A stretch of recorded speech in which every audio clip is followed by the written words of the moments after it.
maintenant, je cède la place au professeur Pelfo de la Tour et à Thomas qui va être à côté de moi, de l'autre côté. Bonjour à tous, bienvenue à cette journée, ravi d'être là. C'est un moment d'échange qui est important. C'est d'habitude tous les 2 ans et là c'est tous les 3 à cause de la pandémie. Je crois que c'est vraiment des échanges qui sont privilégiés. On essaye de pouvoir vraiment se mettre à prendre les mots qu'il faut pour pouvoir vous expliquer les choses comme elles sont. C'est jamais très simple. Donc des fois on est un petit peu compliqué. C'est pas le but, hein. Vraiment, c'est que vous compreniez bien ces maladies et que vous puissiez vous les accaparer en fait. C'est ça qui est le plus important.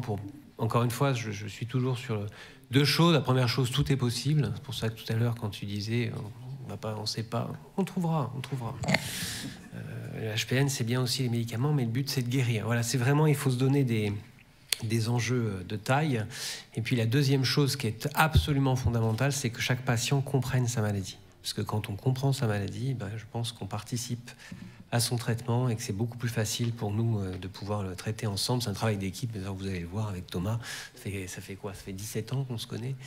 On a finalement réussi, mais ça a pris du temps et on y est arrivé. Bon, bref. Alors, la greffe haploïdentique. Donc là, simplement... Alors oui, donc ça, c'est les liens... Alors, moi, j'appelle ça des liens d'intérêt.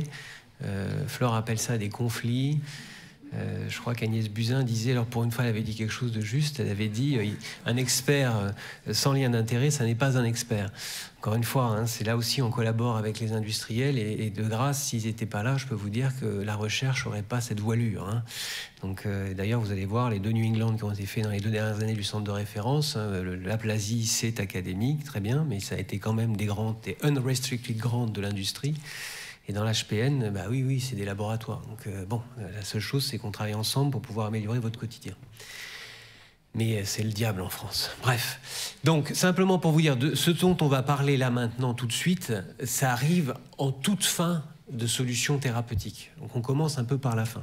Hein, voilà, vraiment, je voulais le redire. Quand on a une aplasie médulaire et qu'on doit être traité... Hein, la première chose, alors non, ça c'est pas ça. La première chose, vous le voyez, hein, c'est que la première étape, c'est si vous avez un frère ou une sœur dans la famille qui est compatible, vous êtes jeune et en excellente santé, à ce moment-là, il n'y a pas de problème, vous allez à la greffe et ça, voilà, bon, là, très bien, c'est le traitement de référence, il n'y a pas de discussion là-dessus. Et puis ensuite, vous savez qu'il n'y a que 30% de patients qui ont cette chance d'avoir un frère ou une sœur dans la famille compatible et puis qui sont jeunes. Donc forcément, on a 70% de patients qui n'ont pas de traitement disponible. Donc là, on fait un SAL cyclosporine L-Thrombopag et c'est Flore qui vous en parlera tout à l'heure. Et c'est là où, l'année dernière, il y a un tout petit peu plus d'1 an, on a publié un travail qui fait qu'à l'heure actuelle, le traitement de référence n'est plus le SAL cyclosporine, mais le SAL cyclosporine L-Thrombopag et Flore vous en parlera très bien. Et puis, il y a ceux qui n'ont pas de donneur dans la famille, qui ont le traitement immunosuppresseur, qui ne répondent pas à ce traitement immunosuppresseur. Et là, pour le coup, on descend encore une échelle et on se retrouve avec des patients qui, possiblement, ont un donneur de registre, comme vous savez. C'est-à-dire qu'il y a des gens qui se sont inscrits sur des registres pour être, finalement, donneurs de moelle. Et on peut avoir sur ces registres des donneurs qui sont comme un frère ou une sœur. La seule chose, c'est qu'ils ne sont pas tout à fait comme un frère, comme une sœur. Ils ont la même carte d'identité immunologique, hein. Mais ils sont quand même un peu différents, c'est pas vraiment le même matériel génétique, et du coup, il y a un peu plus de GVH. Mais la survie, hein, le nombre de malades en vie après la greffe est le même. Donc là, voilà. Et puis, il y a les gens qui n'ont pas de frères compatibles, qui sont réfractaires au traitement immunosuppresseur, qui n'ont pas de donneur 10/10e, et donc là, qu'est-ce qu'on fait ? Donc Thomas, c'est pas un secret puisque tu vas en parler, donc j'ai le droit de dire qu'il est dans cette situation-là. Thomas était réfractaire à tout traitement immunosuppresseur et on avait développé à Saint-Louis, vous savez, première greffe de sang placentaire au monde, c'est Saint-Louis en 88, donc on l'a mis au point pour l'aplasie. Et donc Thomas a failli participer, hein, on se rappelle très bien parce que ça a été vraiment terrible, une terrible nouvelle, a failli participer à un protocole de greffe de sang placentaire dans les aplasies médulaires réfractaires. Vous voyez, on est tout au fond là, hein. Mais au moment où il rentrait dans le service, oui, tu avais des anticorps développés contre les cordons. On a trouvé en fait qu'au cours de sa maladie, Thomas s'était immunisé contre les sangs placentaires qui avaient été choisis. Et donc, patatras, au moment où on devait le traiter, c'était quoi, il y a 6 ans ? Voilà, même 7 ans. Il rentre dans le service et on lui dit, non, finalement, on ne peut pas y aller parce que le risque, c'est que tu rejettes les cordons et que tu restes en aplasie pour toujours. Et ça, c'est trop risqué pour ta vie. Et donc, on a refait un traitement immunosuppresseur chez Thomas, et puis la maladie est revenue. Et donc là, qu'est-ce qu'on fait ? Thomas, il avait 25 ans, 24 ans ? 24 ans, 18 ans d'évolution d'aplasie médulaire. Voilà, qu'est-ce qu'on fait? On jette l'éponge? Donc c'est là où on a développé les greffes haploidentiques. Voilà. Donc vous voyez que là, encore une fois, pour bien contextualiser, on ne parle pas de traitement de première ligne, hein. Là, on développe des choses pour ceux qui n'auront plus rien comme traitement. Donc, qu'est-ce que c'est qu'une greffe haploidentique? Alors, je suis désolé, c'est un schéma qui vous paraît complètement fou, mais ça explique très bien ce que c'est. Je ne peux pas me déplacer, mais si, pour vous regarder, là, bon, le papa, la maman, vous l'avez bien compris. En fait, ce qu'il faut que vous sachiez, c'est que le matériel génétique pour la compatibilité immunologique, c'est-à-dire que vous avez des cartes d'identité que vous présentez aux frontières, puis à nous, vous nous présentez aussi une carte d'identité qui est une carte d'identité immunologique. C'est-à-dire que vous nous présentez la façon dont immunologiquement votre système immunitaire est organisé. Cette carte, en fait, elle est basée sur deux éléments. Un élément qui est donné par le papa, et deux éléments qui sont... Pardon, un élément qui est donné par le papa, un élément qui est donné par la maman. Et donc, on a chacun deux versions de la carte d'identité, papa-maman, et ça vous fait votre carte d'identité à vous, qui est unique au monde. Et donc, vous voyez très bien que la petite fille, là, en rouge... Ah, il n'y a plus de pile, monsieur Mignon. Il n'y a plus de pile. Heureusement que les greffes haploidentiques, ça marche mieux que ce truc, hein. C'est moi qui fais le théâtre. Bref. Et donc... non, je voulais pas passer. Non, mais je voulais pas passer. Ça remarche, ça remarche. Donc, vous voyez que la petite fille ici, en fait, eh bien, elle a reçu, en fait, le jaune du papa et le blanc de la maman. Alors que le petit garçon, là, lui, il a reçu que le blanc de la maman, mais par contre, le rouge. Donc, ils sont à moitié compatibles. Ils ont 50% de cette carte d'identité immunologique en commun. Et donc, ils sont dits haplo-identiques. Donc vous comprenez bien que si on est à moitié compatible, habituellement, dans tout ce qu'on vous a dit depuis 40 ans, on ne peut pas faire de greffe, puisqu'on n'est pas compatible. À moitié, ce n'est pas 9/10 pour ceux qui connaissent un peu le truc, c'est 50%. C'est-à-dire qu'il y a moitié du patrimoine qu'on va donner qui n'est pas compatible. Donc ça va être un drame, la greffe. On aime plutôt, comme vous le voyez ici, même si elles ne sont pas jumelles, mais en gros, elles se ressemblent sur le plan immunologique parce qu'elles ont reçu exactement les mêmes compartiments du papa et de la maman. Elles sont toutes les deux jaunes et blanches. Donc c'est celles qu'on aime bien en première ligne, elles sont identiques sur le plan familial, et c'est là la première ligne, la greffe, dans la famille, ça se passe très bien. Mais celui-ci, il a reçu que la moitié. Quand vous prenez celle-là, c'est pareil, elle a reçu la moitié violette de sa maman, mais la moitié jaune de son papa. Ce qui fait qu'en effet, là encore, vous voyez qu'ils sont haploidentiques, à moitié compatibles.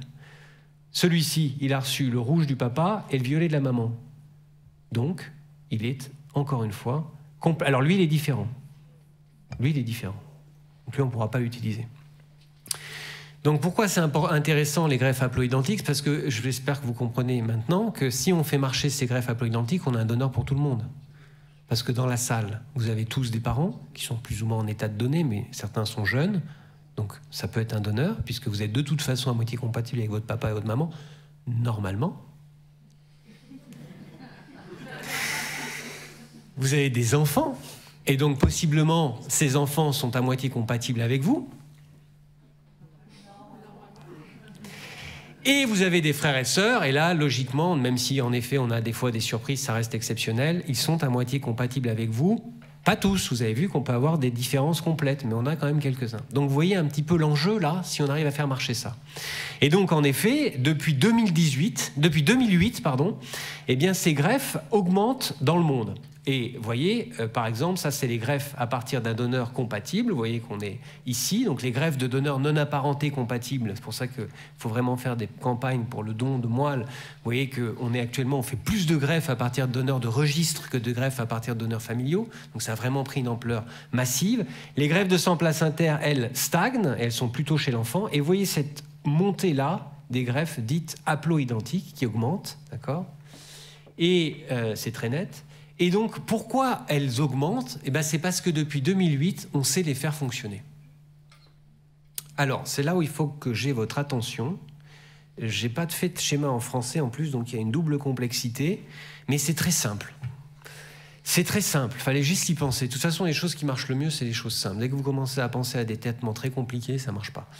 Bref, comment ça se passe? Donc, je vous le rappelle, vous avez un pool, un donneur qui est à moitié compatible avec le patient. Vous avez la sœur de Thomas qui a reçu la moitié du patrimoine génétique des parents. Enfin, chacun a reçu la moitié et ils ont reçu une même moitié. Donc ça veut dire que Thomas, dans sa sœur, quand on les met tous les deux côte à côte, si on compare la carte d'identité immunologique, elle est à moitié compatible. Donc autant dire des greffes qui ne pouvaient pas fonctionner avant. Donc comment on fait?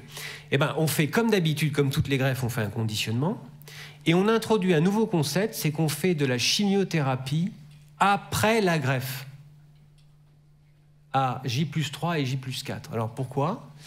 Parce qu'on se dit en fait que quand on va faire, c'est là où c'est un peu compliqué, mais vous allez comprendre, quand on va faire la greffe, alors c'est là où j'aurais eu besoin de la flèche, mais ça marche pas. Ouais, elle marchait tout à l'heure. Peut-être en revenant, ça va... Ouais, ça y est. Regardez bien. Là, en fait, c'est les cellules qui sont à 50% non compatibles chez Thomas. Et celles-là, c'est celles qui sont à 50% compatibles. Celles qui ne sont pas compatibles, dès qu'on va les injecter chez Thomas, elles vont proliférer, elles vont se multiplier, elles vont vouloir absolument détruire Thomas parce que c'est pas Thomas.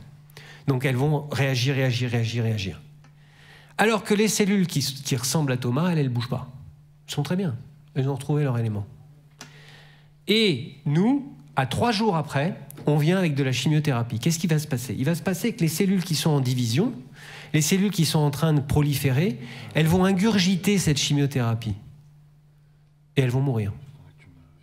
Alors que les cellules qui, elles, tranquillou bilou, elles sont bien là, et ça se passe très bien, il n'y a pas de raison que je me prolifère puisque je suis avec quelqu'un que je connais, eh ben elles ne vont pas ingurgiter la chimiothérapie. Et donc elles vont survivre. Et du coup, à J3, J4, on va détruire les cellules qui n'étaient pas compatibles avec Thomas et on va lui laisser les cellules qui vont fonctionner, qui vont permettre de reconstituer le sang et le système immunitaire de Thomas. Vous avez compris ? Et les bonnes cellules vont permettre de refabriquer du sang, des globules blancs et des plaquettes. Et pourquoi c'est extrêmement intéressant pour nous, même en tant que greffeur et même au-delà de l'aplasie médulaire, c'est parce que tout le monde a un donneur, vous avez tous des parents, enfin oui, vous avez tous des parents, certains d'entre vous ont des enfants, la plupart, et vous avez probablement quasiment un grand nombre des frères et des sœurs. Donc le donneur, il est dans toutes les familles pour tous les malades. Ça, c'est la première chose. Deuxième chose, c'est quand même rare dans une famille qu'on refuse de donner. Si un frère dit « oui, tu vas donner pour toi », « ah mais non, je veux pas ». « Ah ouais, tu veux pas ». Et dit les trucs de famille, là, les réunions de famille, c'est chaud quand même. Hein. Donc oui, vous donnez tout le temps. Les annulations de dernière minute, ouais, je sais pas en fait. Il y a le PSG qui joue ce soir, bah viens, écoute, de toute façon ils vont perdre. Ouais, bon.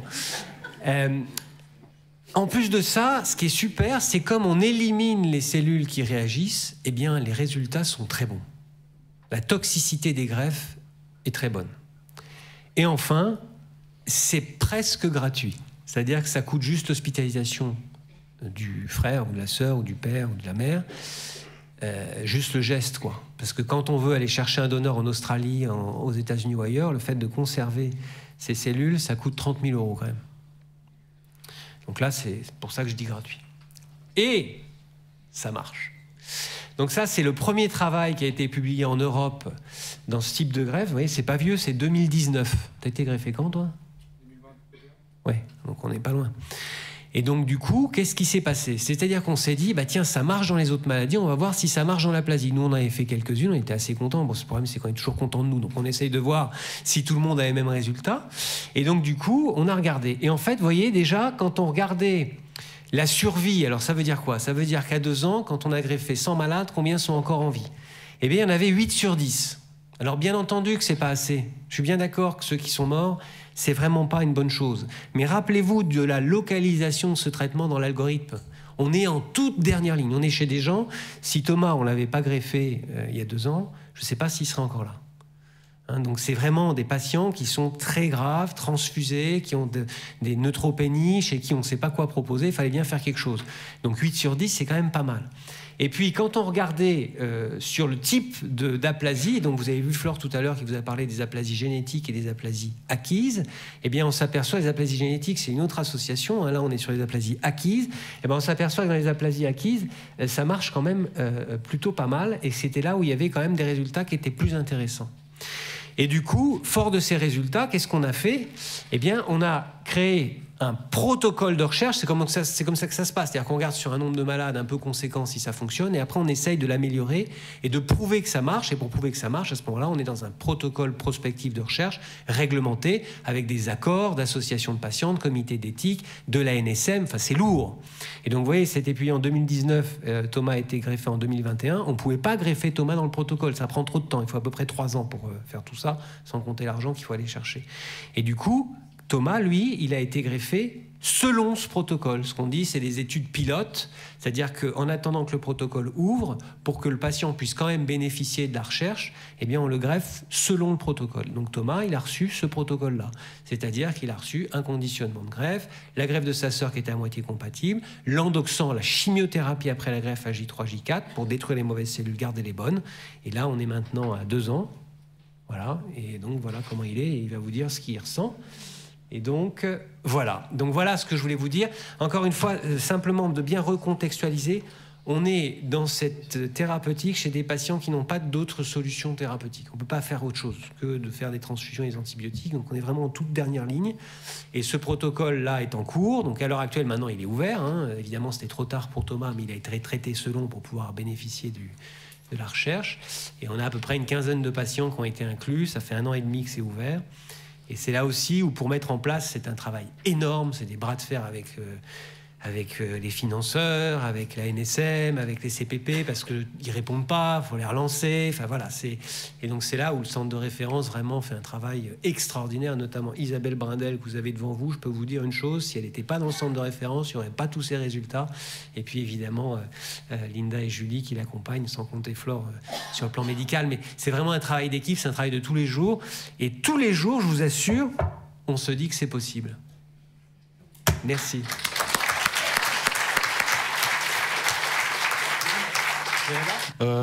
Merci beaucoup, professeur. Rebonjour Thomas. Et merci d'être venu témoigner. Je pense que vous aurez compris que Thomas est là pour témoigner de son vécu avec la greffe. On va reprendre un peu l'histoire, mais du côté patient, justement. Ouais. Un peu cette belle histoire. Votre parcours, d'abord, pour mieux comprendre, il a été quand même compliqué, parce qu'en plus, vous me dites que c'était en 2021, pleine période de Covid. Ça fait 17 ans que vous connaissez le professeur Pefou-Delatour. Si vous pouvez nous résumer les 17 ans déjà en quelques phrases pour bien cadrer le sujet. Ouais, ça fait un petit moment. Moi, en fait, j'ai été, la maladie, elle a été repérée. J'étais à Trousseau en pédiatrie encore parce que j'étais suivi pour de l'asthme depuis que je suis gamin. Et c'est un médecin qui, une fois que je suis devenu majeur, a transféré le dossier chez Régis et du coup, de là, oui, voilà, a débuté tous les nouveaux traitements qu'on a essayé de mettre en place pour essayer de découvrir ce qu'était cette maladie et comment la guérir. J'ai commencé avec des premiers traitements à base de cyclosporine uniquement, qui étaient encore en format liquide à l'époque. Il n'y avait pas de cachet, donc c'était des seringues avec un goût assez infâme. Et à la suite de ça, on a fait d'autres traitements, des Danatrol, etc., qui n'ont pas marché. Avec Régis, on a mis en place des SAL, des chambres stériles, des petites chambres stériles, pas les grandes. Pas comme la dernière que j'ai faite. Donc on a fait plusieurs traitements, ça a duré des années à chercher, à être angoissé. Donc lui, il a un rôle assez comment dire, j'ai même pas le mot, mais déterminant dans ma guérison, que ce soit sur le plan moral. J'avais jamais rencontré vraiment de médecin, j'avais des généralistes auparavant, voilà, avant la maladie, et là c'est vrai que le rapport humain que Régis a su m'amener dans cette épreuve a énormément joué. Pour moi, pour mes parents. C'est un médecin omniprésent. Je pouvais lui envoyer un mail à 4h du mat, il me répondait à 4h02, un 15 août, parce que j'avais une crise d'angoisse sur une question un peu... Voilà. Donc j'ai fait un long parcours sur tout ça, et la greffe sans cordon qu'on n'a pas faite, parce que, comme il a expliqué tout à l'heure, finalement, c'était pas possible, alors que je m'étais préparé pour, et on m'a dit au dernier moment, je crois que c'était 7 jours avant que je rentre en chambre, qu'on la faisait pas. Donc beaucoup de faux espoirs, beaucoup d'espoirs mis dans des traitements qui ne marchent pas.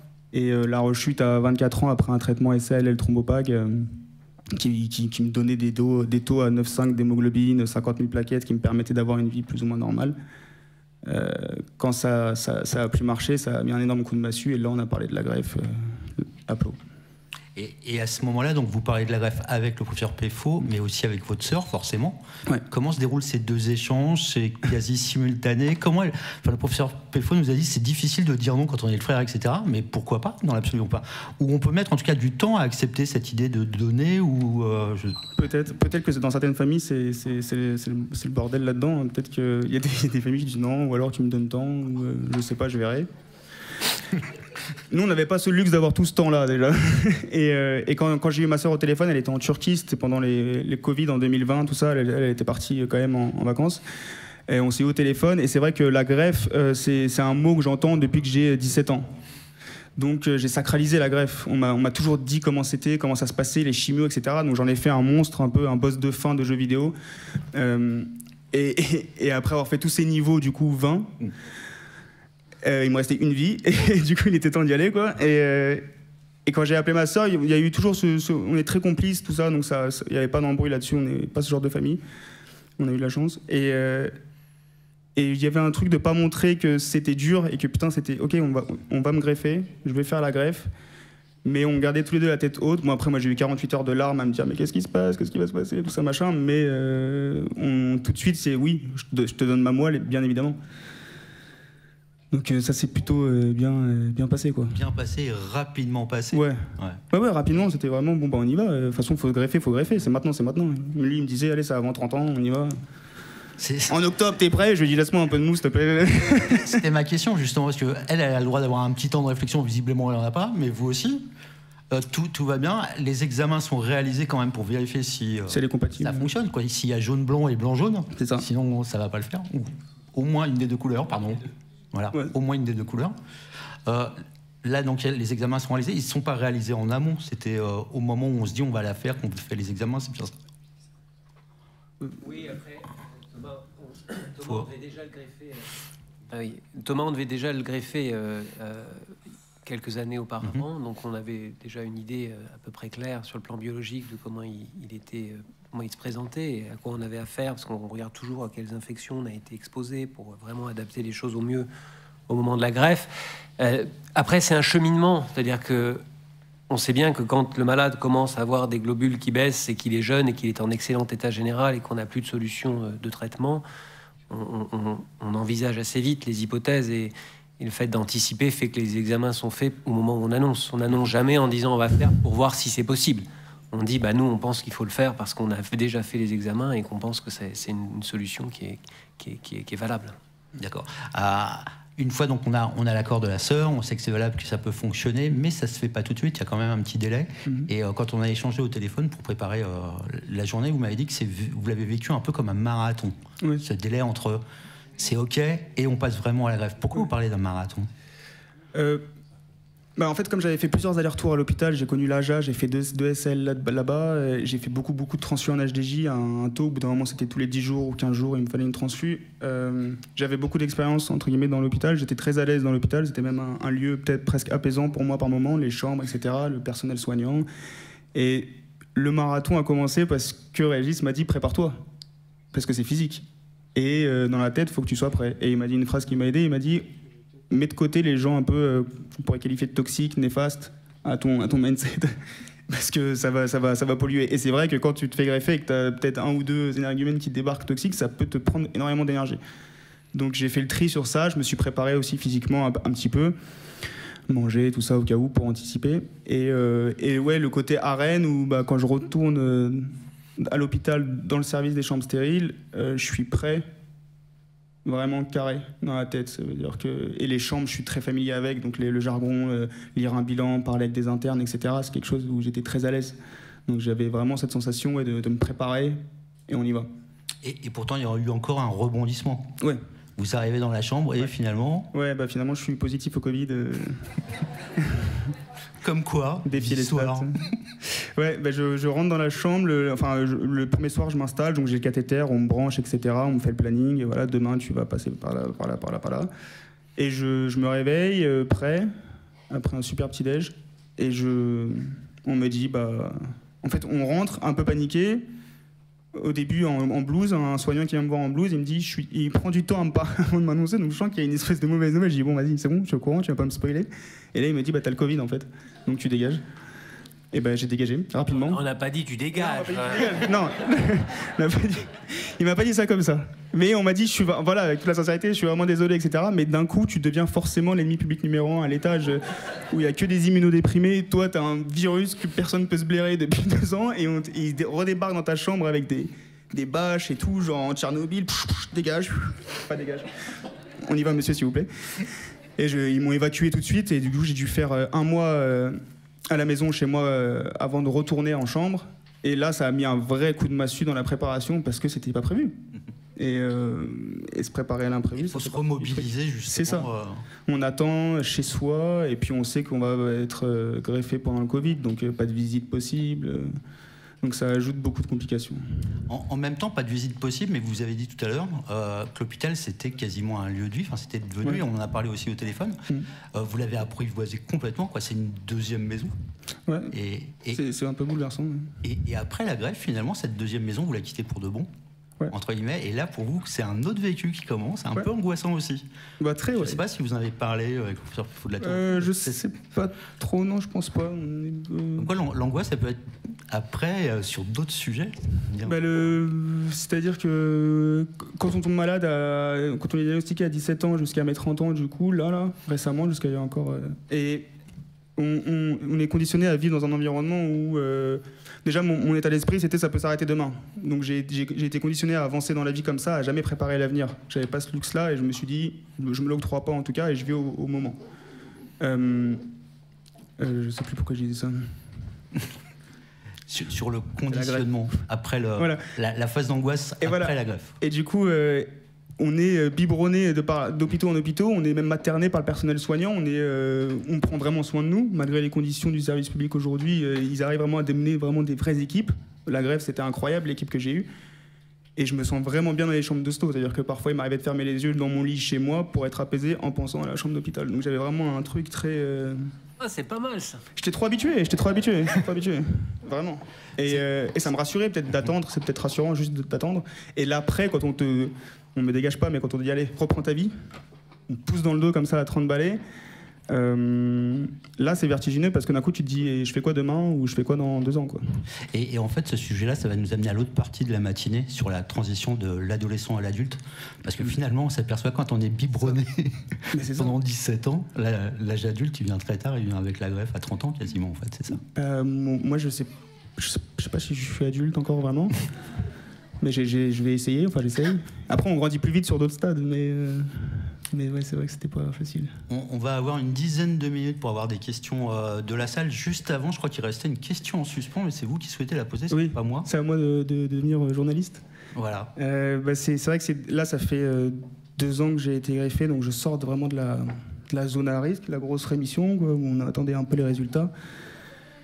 Et j'aurais jamais pu passer ces 3-4 dernières années aussi bien si j'avais pas été accompagné par la femme qui est au premier rang. Et c'est pour ça que je souhaitais lui poser une question, si vous permettez. Mon amour. J'arrive. Vous souhaitez savoir si après tant d'années à mes côtés, je souhaitais poursuivre ma nouvelle vie.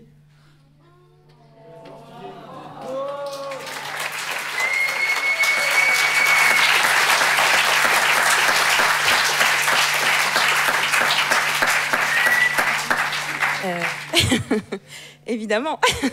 Ah oui. Oui.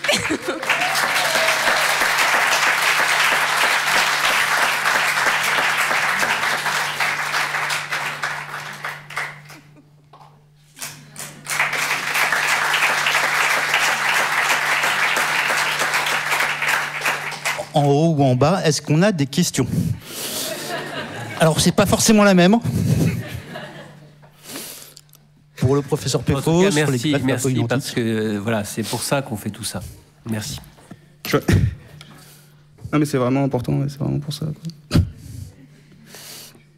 Personne? Vous osez pas vous lancer sur une question? C'est pas évident. Et alors moi je suis déjà marié. Donc... Sinon ça aurait été toi. Est-ce qu'à distance on a... Ah.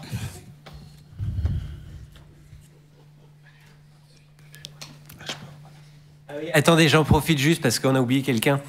On a parlé de l'AJA. Alors l'AJA, en fait, ça veut dire adulte et jeune, oui, adolescents, jeunes adultes. J'arrive jamais dans quel sens, bref. Et donc Thomas vous a dit qu'il avait passé deux cycles à l'AJA. Et en fait, donc à Saint-Louis, on a cette particularité qui est qu'on a une unité dédiée 15-25 ans, qui permet de faire en sorte que plutôt que d'avoir des unités dédiées à un traitement, vous savez qu'à Saint-Louis, il y a une unité de leucémie, une maladie, pardon, une unité de leucémie aiguë, de myélome, lymphome, etc., et l'unité de greffe.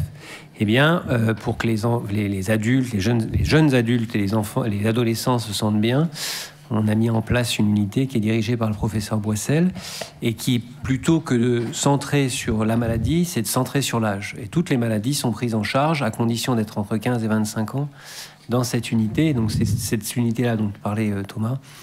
Et c'est vrai que le travail de cette unité est absolument remarquable. Et je pense que quand tu fermes les yeux, tu penses peut-être à tes trois, mais aussi à cette unité-là. Et donc je voulais simplement remercier Florian, là, qui est là au premier rang, Florian Chevillon, que vous aurez tout à l'heure, et évidemment ses collaborateurs. Mais Florian a rejoint maintenant l'AJA depuis 2 ans, c'est ça? Sur un poste fixe. Enfin, ça fait un moment que ça fait un moment qu'on te connaît, tu es parti parce qu'il n'y avait pas de poste, puis tu as pu revenir, et c'est vraiment pour nous tous une grande chance. Et Florian fait aussi partie évidemment du centre de référence, je l'ai oublié tout à l'heure, donc je me permets de me rattraper maintenant, parce que c'est vraiment quelqu'un qui fait partie de ce qu'on souhaite dans les hôpitaux. Les gens qui font du lien, qui sont toujours de la même humeur, qui vous disent que de toute façon ça sera possible, et qui feront tout pour avant de vous dire finalement je suis pas arrivé, mais s'il n'est pas arrivé, c'est vraiment que ça ne pouvait pas se faire. Et voilà, donc simplement pour recontextualiser les choses et les acteurs du centre.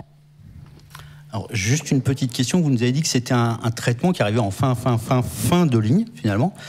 Globalement, ça concerne combien de personnes à peu près? Alors, peut-être pas en France, mais au niveau mondial. Je pense qu'on peut donner des essais plus larges. Bon, c'est difficile parce que de savoir combien on a de malades qui ont été vers des greffes haploïdentiques au monde, mais on peut imaginer qu'à l'heure actuelle, dans cette indication-là, on doit être à probablement une grosse centaine de malades. On a quand même de la chance d'avoir une personne sur 100 à travers le monde sur Moi aussi. aujourd'hui. Beaucoup de chance. Et après, ce qu'il faut bien aussi comprendre, c'est que c'est pas toujours possible pour tout le monde. C'est-à-dire que là, dans le protocole, par exemple, donc maintenant, ce qu'on fait de manière très réglementée, l'âge limite, c'est 33 ans. Maintenant, on sait qu'on arrive à pousser jusqu'à à peu près 40. Après, c'est des inquiétations au cas par cas. Je dis pas que c'est pas possible plus tard. Je dis juste que voilà, il faut bien peser le risque. La barrière d'âge, elle est liée au traitement par chimiothérapie ou Non, elle est liée qu'au fait, plus on est âgé dans la plasie médullaire, je suis désolé, je vais en insulter pas mal d'entre vous, dont moi, quand on a plus de 40 ans dans la plasie médullaire, on est vieux. Et du coup, les traitements se passent moins bien. On n'a pas vraiment encore compris pourquoi, parce que c'est des patients qui ne sont pas exposés à la chimiothérapie. Mais on sait que les traitements sont plus toxiques. C'est pour ça que quand on fait des traitements très expérimentaux, que ce soit du sang placentaire ou des greffes comme ça, haploïdentiques, on les réserve plutôt aux sujets jeunes. D'accord. Est-ce qu'on a une autre question? C'était moi. Bonjour, Thomas, félicitations, mademoiselle. Merci. Bonjour, Doc. En fait, moi, j'ai une question. Ce que vous êtes en train d'expliquer, c'est que potentiellement, tu as été diagnostiqué jeune, que tu as fait du coup une première fois du SAL cyclo, une deuxième fois du SAL cyclo, que ça s'est bien passé. Le deuxième, il y avait cyclo et L-thrombopag, le Revolat. Okay, une autre molécule qui a permis des résultats. Ok, mais ça veut dire que potentiellement, il y a une rechute après? Enfin, ça veut dire qu'il y a un moment où tu as été bien et qu'après, tu as eu... J'ai eu une période de 4 ans, 5 ans, où j'ai pu vivre normalement. J'avais plus de transfusion, j'étais plus transfusé. J'avais un taux d'hémoglobine relativement bas par rapport à la norme. J'avais 9 grammes et 50 000 plaquettes. Donc, on a un peu des symptômes d'anémie quand même, de la fatigue sur le souffle, etc. Mais je pouvais faire certaines choses. Après, il y avait un traitement immuno derrière qui fatiguait quand même aussi. Mais ça me permettait de me projeter un peu plus, quoi. Ok, d'accord. Mais ça veut dire que potentiellement, même si jamais on est réceptif à SAL cyclo, quand on est jeune, on a des possibilités de rechute? Bien sûr. En fait, quand on est traité par SAL cyclo, ce qu'on fait, c'est de freiner le système immunitaire. On fait un reset en fait du système immunitaire, mais le système immunitaire du malade est toujours le même. Ce qui fait qu'on peut avoir des patients chez qui le système immunitaire dérape à nouveau. Et ça, c'est à peu près le risque, c'est à peu près 20%. Il y a 2 patients sur 10 qui peuvent à nouveau présenter les mêmes signes de la maladie. Et on sait aussi que quand on traite une rechute à nouveau par immunosuppression, ce risque est plus élevé, mais il est quand même moins élevé que le fait que si vous répondez, vous êtes finalement tranquille. C'est pour ça qu'on fait, chez certains malades qu'on ne peut pas greffer, un deuxième traitement immunosuppresseur. Mais ce risque existe, et en effet, c'est à peu près 2 sur 10 sur un premier traitement. Est-ce qu'on a une autre question dans la salle? Ou en ligne? Non, alors je vous propose, encore une fois, merci à Thomas et au professeur Peffot de la Tour.